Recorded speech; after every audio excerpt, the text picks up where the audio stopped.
What's up guys, it's Mars from Audio Judgment, coming at you today with a runny nose, so you got to excuse my voice. Hopefully it's not going to be too annoying while I try to show you how to flush mount oddly shaped speakers. If you are familiar with Peerless drivers, you know that they like to chop off two sides so you can mount the speakers closer together. Focal sometimes likes to add corners to a circle. While they look cool or different, it's quite a hassle to mount them flush to a speaker baffle. So if you have a router and you want to flush mount some speakers, just keep watching.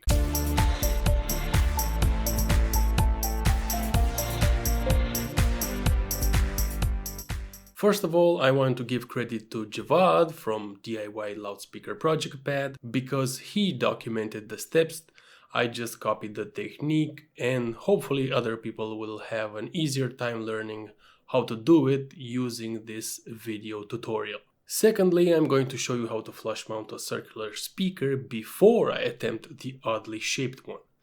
If you know how to do it, you can skip it, but if you don't, it will help you better understand the steps. Furthermore, you can adapt the technique to your own preferences. You don't have to follow the exact steps.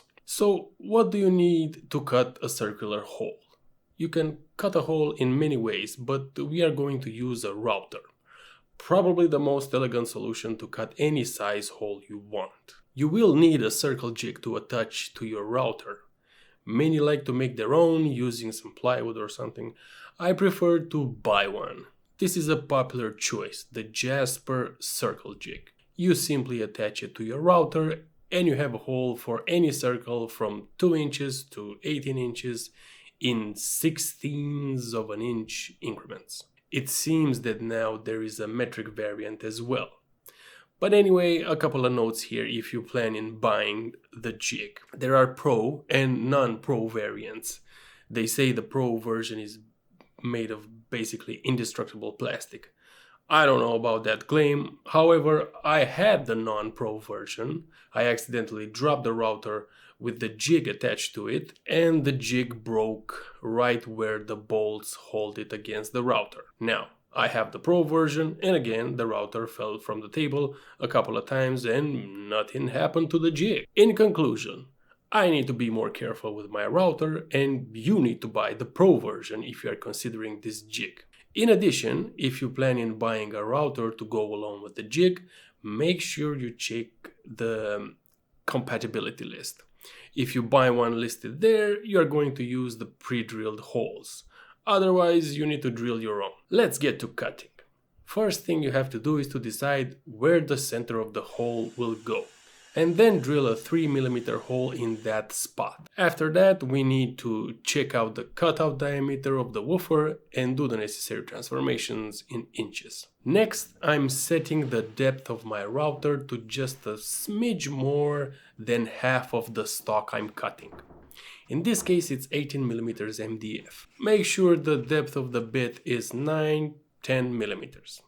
Just a quick side note, you're not supposed to set the depth like this.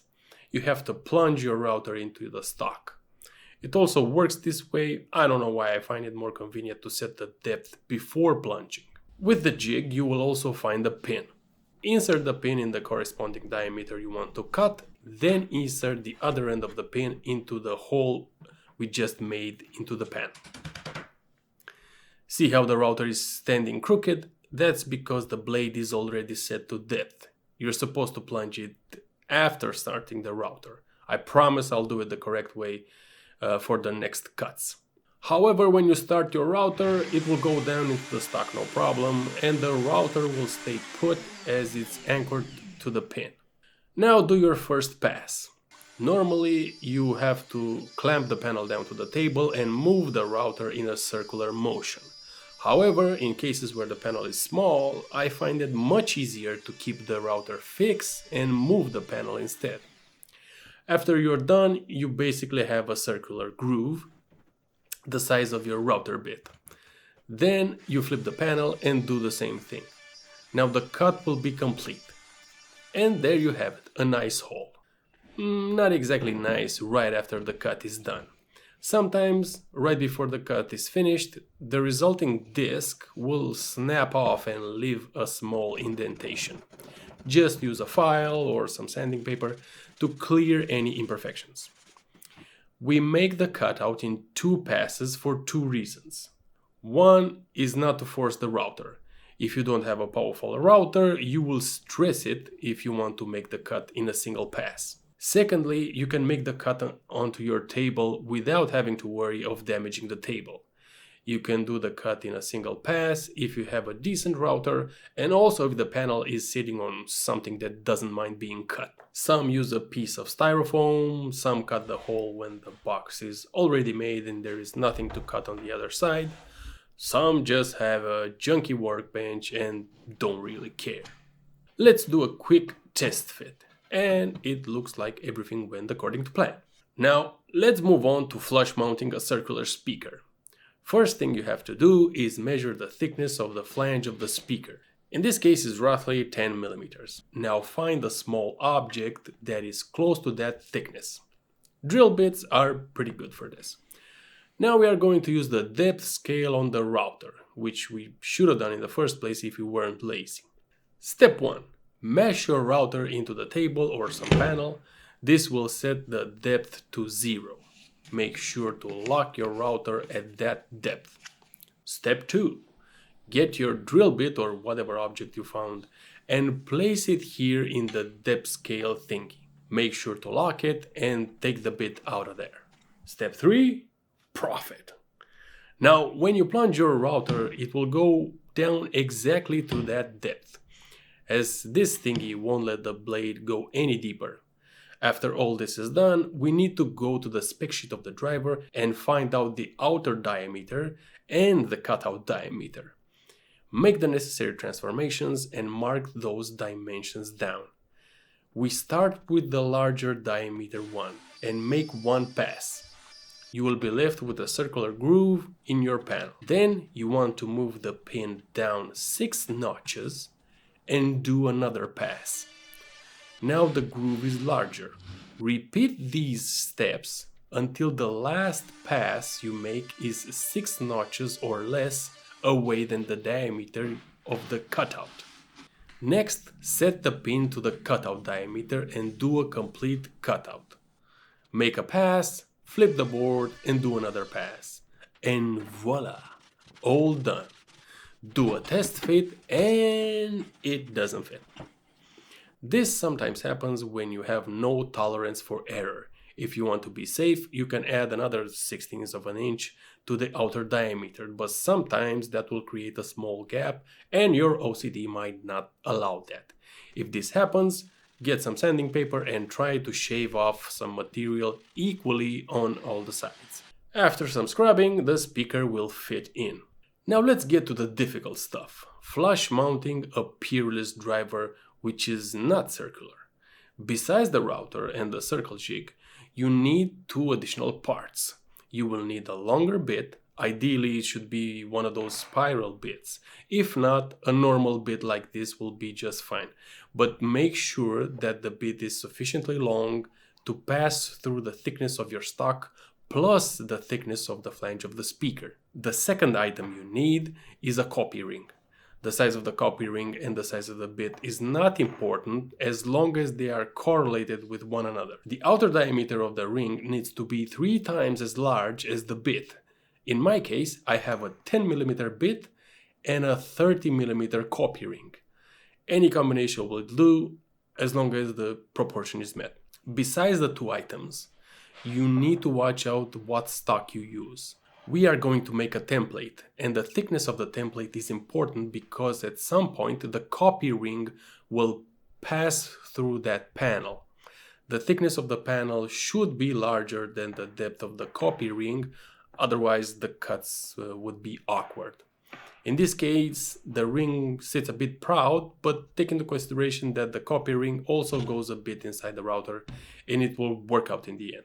You need 2 of these such panels and make sure they are large enough. First thing we have to do is fix the speaker upside down to one of the panels. I just gently place the speaker on its surround and mark the speaker holes. Then take the speaker off and drill the holes.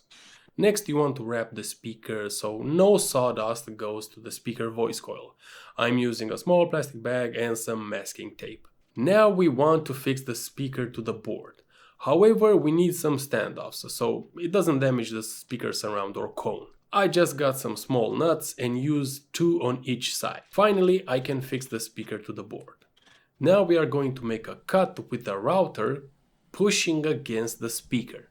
Try to keep the same side of your router in touch with the speaker as you are making the cut. And also make sure to lift the panel off the table, otherwise you will cut your table. I placed 4 scrap MDF pieces to lift my panel off the table. Now carefully make your cut and always push against the speaker. When the cut is almost finished, I place 2 additional MDF scrap pieces under the panel because when the cut will be complete, the cut piece with the speaker attached will drop onto the table. If you don't have a powerful enough router, you will make this cut in 2 passes. I did it in 1 pass. When you are done cutting, you are probably left with a small indentation. Get a file or some sanding paper and carefully scrape that off. Make sure you don't scrape too much and try to keep the original shape. We are going to copy this panel with the router. So place the newly cut panel on the top of the second panel. I'm fixing it to the table using clamps and also using some standoff pieces in the corners so I don't cut the table. This time when you do the cut, you push your router against the inner shape we just cut. Again, try to keep the same side of the router in contact with the panel as you are moving along with the cut. Take your time and do a clean cut, always pushing against the panel. I did it in 1 pass, you can do it in 2 passes. In the end, we are left with our template, which will be slightly larger than our speaker frame. This is where the copy ring comes into play. As we copy this template, the ring will offset the cut just enough that the speaker frame will fit perfectly. Then I realized that my router is too old for this copy ring I just bought, even though it's from the same brand. Instead of trying to find an old copy ring, I just bought a new router, and now we are back in business. This is the template we are going to use to make the flush mount part. And let's presume that this is our speaker baffle. You have a tweeter up top and the Peerless driver at the bottom. Since the template is a bit too big, I'm going to trim it down. Make sure you don't cut too much off. After you are done, you can use some double-sided tape to fix the template to the baffle. Make sure that it's in the correct place where the speaker will go, and also make sure that it's not crooked and you align it straight. Next, find an object, in my case a drill bit, that is the size of the flange of the speaker.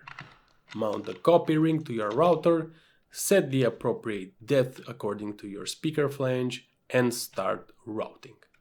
Basically, you freehand the whole area except for the middle part. You can't reach the middle safely, and it also doesn't matter because that is where the cutout hole will be. Now, don't do it in a rush like me. Take your time. As you go towards the center, the router may rock, and the cutting depth will vary. So pay attention to that. Focus more on the edges. If you find thickness variations, like in my case over here, either do more routing or sand the imperfections down. I didn't do it here because you know I'm lazy. When you are done, you can remove the template and clean up the remaining double-sided tape. Get a ruler and draw the diagonals to mark the center. Since we have 2 flat edges, it's easier to find some corners from which we can draw the diagonals. Then drill a 3mm hole and make a cutout according to the driver's spec sheet. Do a pass, flip the panel, and do the finishing pass. Sand it down to make it look more presentable, and after that you can congratulate yourself because you successfully flush mounted your oddly shaped speaker. And now let's do a test fit. Looking good. The gap is really small and it's a very good fit. I know this looks like a hassle and a lot of steps to cover, but take comfort in this. If you have more Peerless drivers of the same size, you can use the same template. You don't have to make a new one. And that's about it. If you are into DIY audio, make sure to subscribe to the channel. Also, if you want to learn how to make speaker boxes, acoustical measurements, or design crossovers, You can check the description for my courses on Udemy. I wish you good luck with your speaker building projects, and I'll see you next time. Peace!